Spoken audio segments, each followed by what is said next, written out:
It's Canada's largest manufacturer of space hardware. So ComDev makes equipment that goes on board satellites. Been doing this for about 35 years, a public company. My favorite statistic is that 80% of all communication satellites ever launched and carried something from ComDev and manufactured there. And we like to call ourselves kind of the Intel inside of the space industry. If you're in the space industry, you know ComDev. If you're not, you don't know anything about who we are, what we do. People are usually surprised we have this capability. But about a few years ago, ComDev, who's been growing pretty rapidly, realized to continue our growth, we're going to have to do some new, bigger things than just making up more widgets to go on satellites. And so we started two strategic initiatives a few years ago, and I'm going to talk about the second one mostly today, but both of them I think might be interesting to this audience. The first one was we established this microsat missions development group. And the mandate of the missions development group is to take advantage of the radical change that's going on in microsatellites and satellite communications right now to provide a turnkey microsatellite missions to researchers and commercial users around the world. And so what's happening in this area is commercial off-the-shelf technologies are now powerful enough, cheap enough, and reliable enough to go into small satellites. The cost of launch, and that's bringing the cost of satellites down by a factor of 10 in the last few years. The second thing that's happening, and just beginning to happen, is the cost of launching those satellites is dropping by a factor of at least 3, and maybe more in the next few years. So whereas a satellite mission that a few years ago would only be a significant government program, might cost $50 to $100 million, now might be operated for $5 to $10 million. Now that's still not chump change, but it brings it down into the realm where individual projects can possibly afford to launch a mission. And so ComDev has established a group that can go from mission requirements to mission design, build the satellite, source all the hardware, arrange the launch it, operate the satellite, and just deliver data to the end users. So from an end-to-end perspective. That group was stood up in 2007. It's pretty much fully staffed now. There's about 40 people working on this area.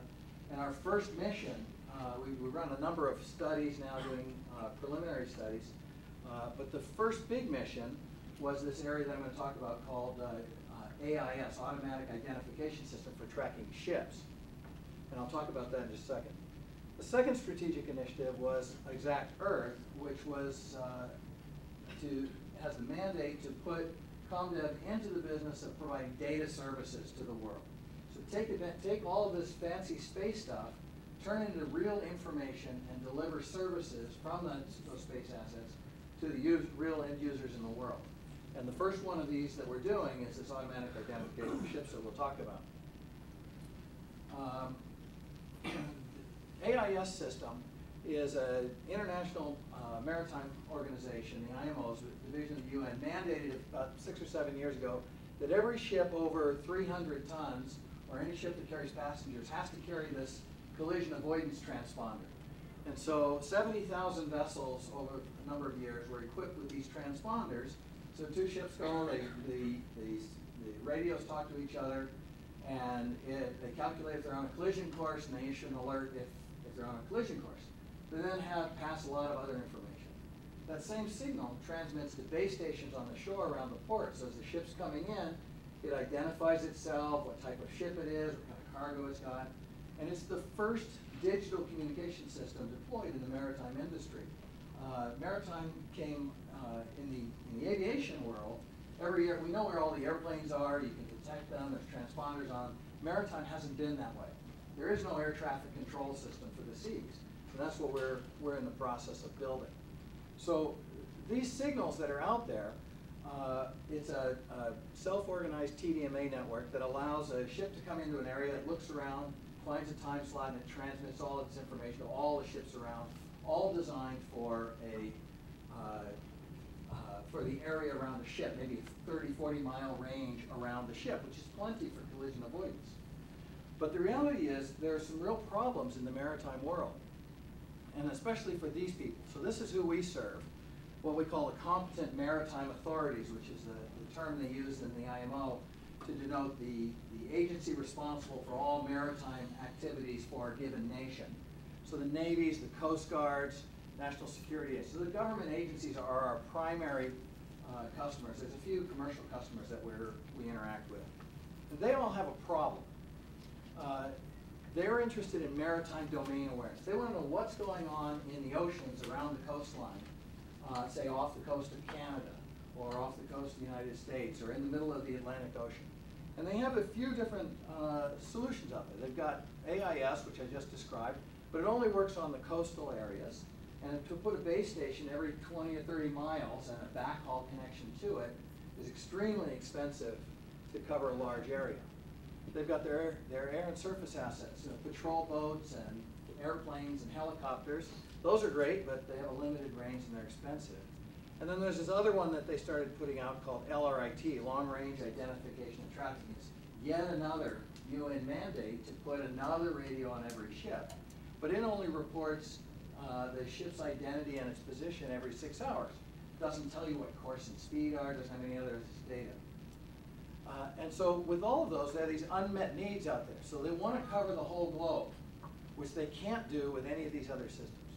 They want a surveillance system so the ship doesn't know they're monitoring. So you're the Coast Guard, you don't want everybody to know that you're necessarily watching that. Secondly, you want a high capture rate. You want to be able to see almost all the ships that are out there. You want to see all of them. You need a more frequent report. 6 hours is not enough. Ship coming with a bomb on board towards your port at 20 knots, you can't wait 6 hours from the time you see it 40 miles away. And then, of course, you need course and speed, because if you're going to go rescue somebody, a ship's disappeared, it's really important if it's been 3 hours since you heard from it, and you're going to send somebody out to rescue them, it's going to take 2 hours to get there, that's 5 hours. It's really important whether he was going that way or that way at 20 miles an hour. So these are the basic unmet needs, and this is what we're trying to solve. And the natural solution was to use this automatic identification system. Well, let's just put a satellite up and detect these signals. But there's a problem with that, and that is that you look down from space and you see a huge field of view. And inside this 5,000-mile diameter circle, there are hundreds of these little cells, and each cell is an area where a ship and a group of ships might be properly coordinated.